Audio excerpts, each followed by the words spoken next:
Bienvenue mes chers élèves. On va voir ensemble le chapitre isométrie du plan, niveau 4e année, section maths. Donc ce chapitre sera réparti sur 5 séances. La première séance sera, on va voir donc la définition d'une isométrie, on va voir des rappels, la définition d'une isométrie et enfin des applications. On va commencer par les rappels.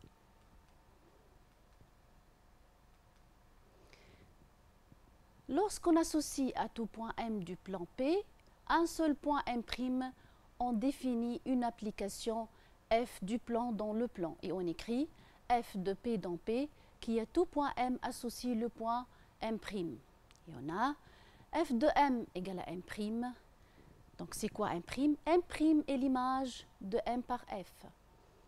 M c'est l'antécédent, pardon, M est un antécédent de M' par F. Exemple d'application du plan. Nous connaissons des applications déjà vues dans les années précédentes, comme la symétrie orthogonale, aussi la symétrie centrale, la translation, le quart du tour, l'homothétie, la rotation et enfin l'identité. Commençons par la symétrie orthogonale.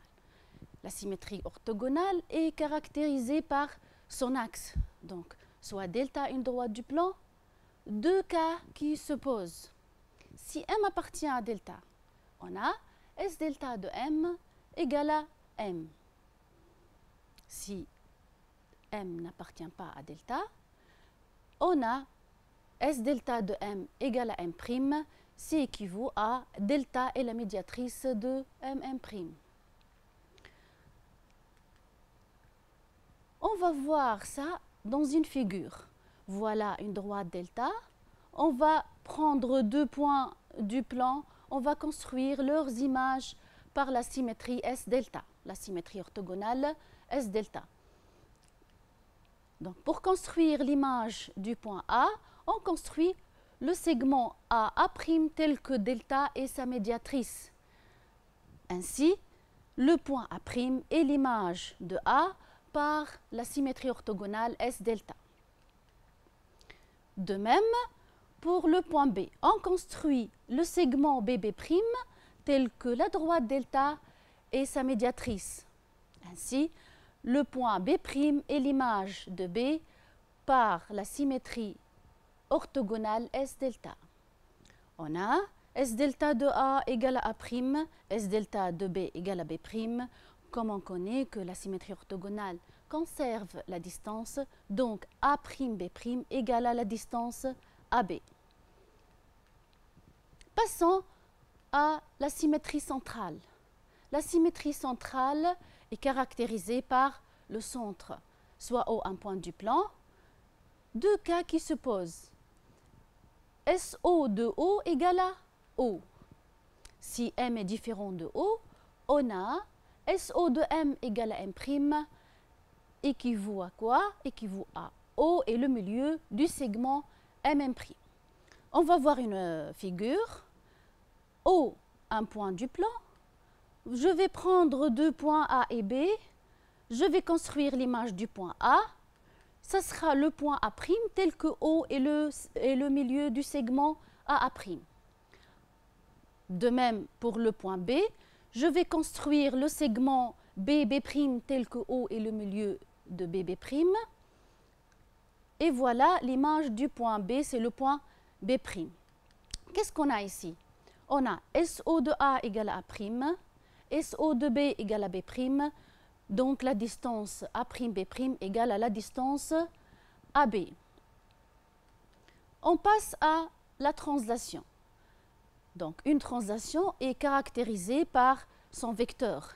Donc soit U un vecteur du plan, TU de M égale à M', c'est équivaut à MM' égale à U.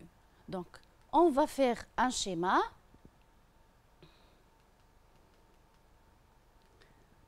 Donc je vais prendre un vecteur du plan et deux points A et B. Je vais construire leurs images par la translation du vecteur U. Donc, TU de A égale A', c'est équivaut à le vecteur AA' égale le vecteur U. Voilà, le vecteur AA' égale le vecteur U. Ainsi, j'obtiens l'image du point A par la translation du vecteur U. C'est le point A'. De même, je vais construire l'image du point B. Donc, TU de B égale à B', c'est équivaut à le vecteur BB' égale à U. Voilà, le vecteur BB' égale à le vecteur U. Donc, B' est l'image de B par la translation du vecteur U. On a TU de A égale à A', TU de B égale à B'. La translation conserve la distance. Donc, la distance A'B' égale à AB.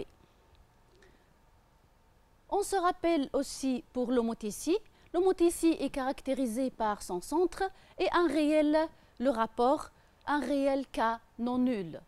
Deux cas qui se posent si M est confondu avec O, c'est-à-dire HOK de O égale à O. Et si M est différent de O, on a HOK de M égale à M', c'est équivaut à OM', le vecteur OM' égale à K fois le vecteur OM. Donc je vais de même faire une petite figure pour comprendre comment ça se passe. Voilà un point O, je vais le considérer comme le centre de l'homothétie. Je vais construire l'image du point A par l'homothétie de centre O. J'ai pris un exemple, le rapport -3. Donc, je vais construire l'image du point A. Voilà le vecteur OA. Donc, HO-3 de A égale à A', c'est équivaut à le vecteur OA' égale à -3 OA. Donc, j'ai pris un exemple, comme j'ai dit, -3, le rapport. Voilà le vecteur OA' égale à -3 OA. Donc, le point A', c'est l'image de A par l'homothétie de centre O. Et dans mon cas ici, j'ai pris le rapport -3. Je passe à un autre point. Un point B, je vais construire son image par l'homothétie de centre O et de rapport -3. Voici le vecteur OB. Donc, HO-3 de B égale à B', c'est équivaut à le vecteur OB' égale à -3 OB. Voilà le vecteur OB' égale à -3 OB. Regardez ici la distance A'B' et la distance AB. On a HOK de A égale à A', HOK de B égale à B'. Donc, la distance A'B' égale la valeur absolue de K fois la distance AB. Comme dans notre cas, j'ai pris le rapport K égale à -3. Regardez, la distance A'B' égale à valeur absolue de -3, c'est 3. Valeur absolue de -3, donc c'est 3. Donc, A'B' égale à 3 AB. On passe à une remarque. L'homothétie de centre O et de rapport -1, c'est la symétrie centrale de centre O. Maintenant, l'application du plan, la rotation. La rotation est caractérisée par son centre et son angle. Donc, le plan est orienté dans le sens direct, soit O un point et alpha un réel. Deux cas qui se posent. RO alpha de O égale à O. Et si M est différent de O, comment on obtient son image? On a RO alpha de M égale à M', c'est équivaut à OM égale à OM', la distance OM égale à la distance OM', et l'angle orienté OM est congru à alpha modulo de pi. Je vais faire une figure. Comment on construit l'image d'un point par une rotation? Je vais prendre le point A et le point B. On va commencer par le point A. Tout d'abord, donc, RO alpha de A égale à A', c'est équivaut à la distance OA égale à la distance OA'. Voilà. Et l'angle orienté OA, OA' est congru à alpha, modulo de pi. Voilà donc le point A', image de A. Maintenant le point B. De même, RO alpha de B égale à B', c'est équivaut à OB égale à OB',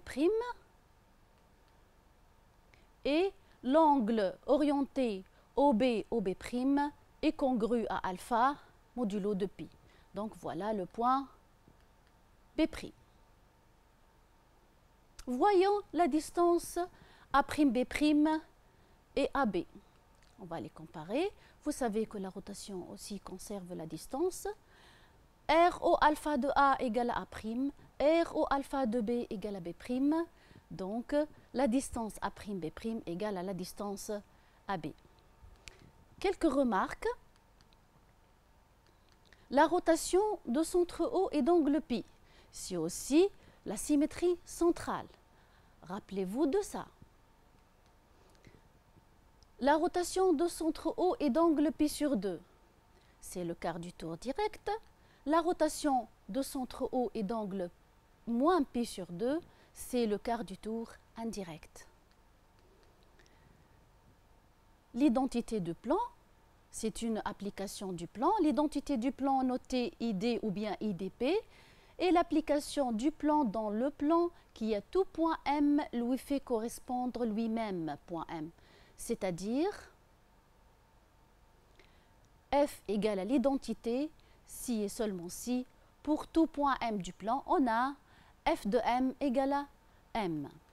Donc, ainsi, l'identité aussi conserve la distance. Donc, quelques remarques.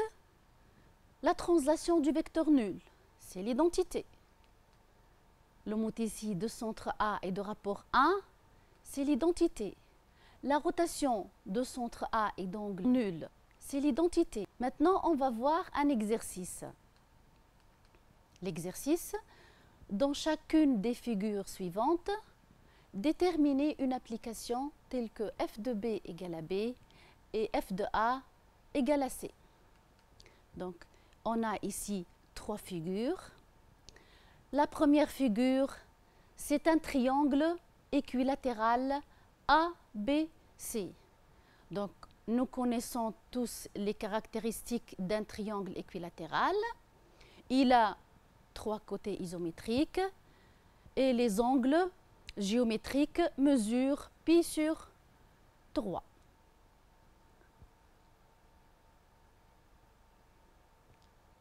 Quelle application je peux considérer telle que f de B égale à B et f de A égale à C? Voyons bien que la distance BA égale à la distance BC, comme je viens de dire que c'est un triangle équilatéral, et l'angle BABC, l'angle orienté BABC est congru à moins pi sur 3 modulo de pi. Donc, je vais prendre mon application telle que f de B égale à B et f de A égale à C. C'est la rotation de centre B et d'angle moins pi sur 3. Je vais passer à la deuxième figure. La deuxième figure, je vois un segment AC divisé en 4 segments isométriques. Je vois bien que le vecteur BC égale à moins 3 le vecteur BA.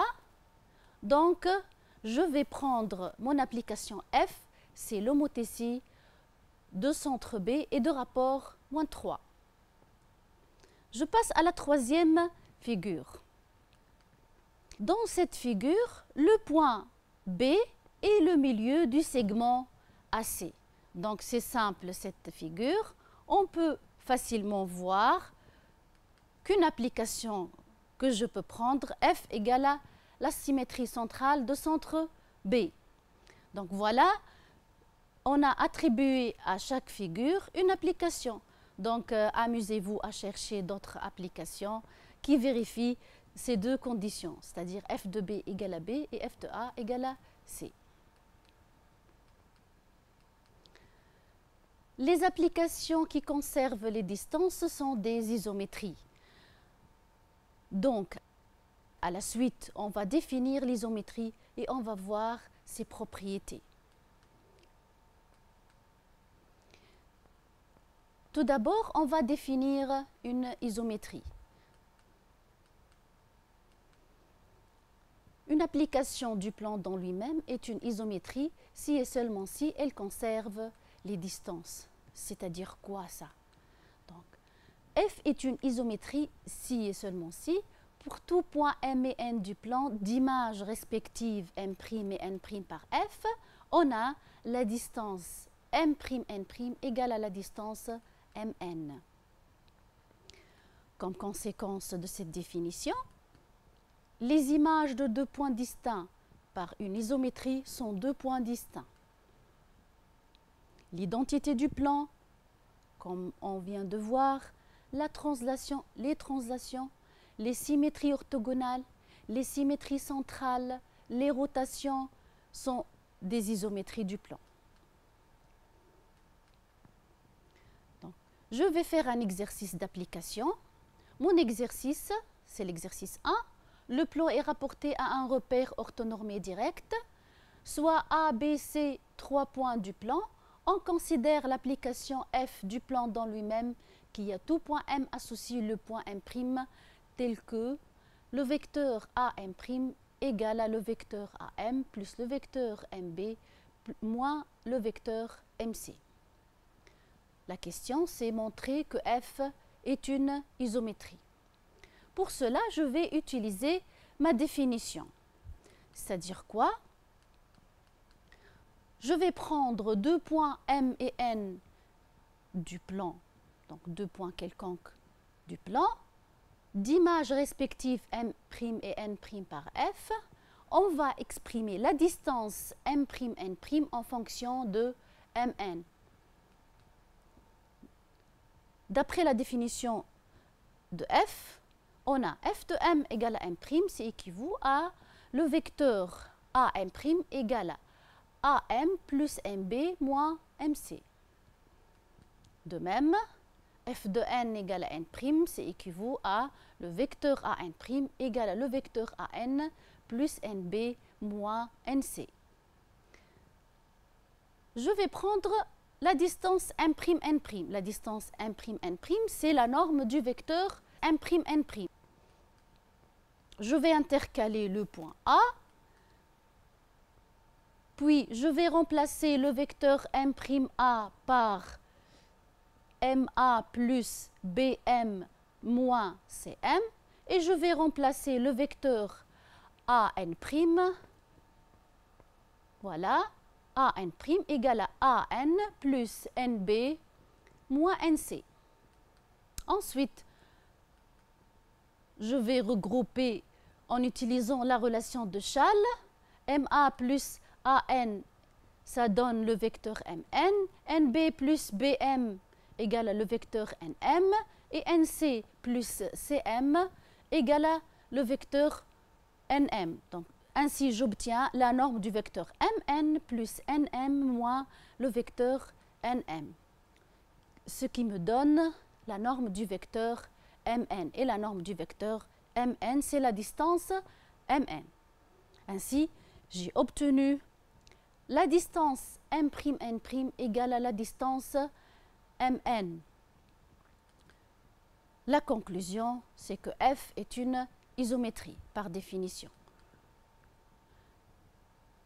Bien sûr, pour cet exercice, on peut faire autrement, c'est-à-dire, pour répondre à la question, on peut montrer que F est une translation, et c'est facile de démontrer ça. F est une translation, par suite, c'est une isométrie.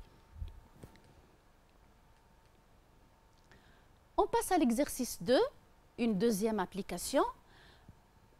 Le plan P est rapporté à un repère orthonormé direct OIJ. On considère l'application F du plan dans lui-même, qui a tout point M d'affixe Z, associe le point M' d'affixe Z', tel que Z' égale à I fois Z. On va montrer que F est une isométrie. Donc, je vais prendre un point M d'affixe Zm et un point N d'affixe Zn, d'images respectives M' d'affixe Zm' et N' d'affixe Zn'.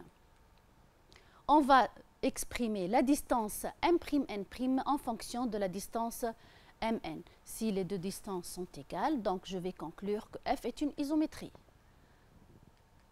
On a f de m égale à m', c'est équivaut à zm' égale à i fois zm. Et f de n égale à n', c'est équivaut à zn' égale à izn. Donc, la distance m'N' égale à module de zn' moins zm'. Je vais remplacer zn' par son expression, c'est izn, et zm' par izm. Je vais mettre i en facteur. Ensuite, module de i, c'est 1. Donc, j'obtiens 1 fois module de zn moins zm. Et module de zn moins zm, c'est la distance mn. Ainsi, la distance m'N' égale à la distance mn. Conclusion, F est une isométrie.